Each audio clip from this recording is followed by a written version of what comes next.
You're watching K News HD.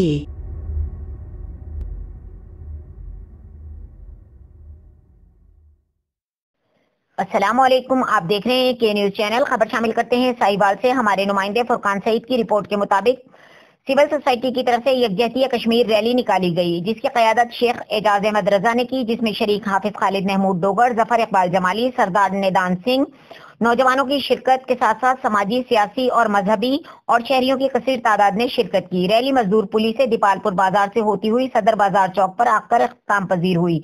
Rally से शेख एजाज अहमद ने खिताब करते हुए कहा कि कश्मीर 6.5 माह से कैद में है। इंसानी हुकूक की तंजीमें और नाम निहाद इंसाफ के अलंबरदारों की आंखें बंद हैं।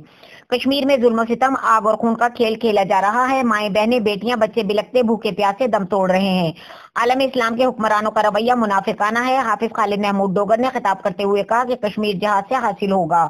जफरुल्लाह जमाली ने खिताब करते हुए कहा कि पाकिस्तान की हुकूमत और पाक फौज के हम शाना बशाना खड़े हैं और कश्मीरियों की आज़ादी के लिए अपनी जान तक कुर्बान कर देंगे। चौधरी अल्लाह दित्ता ने कहा कि हमें अल्लाह की मदद हासिल है, हमें जिहाद का ऐलान कर देना चाहिए।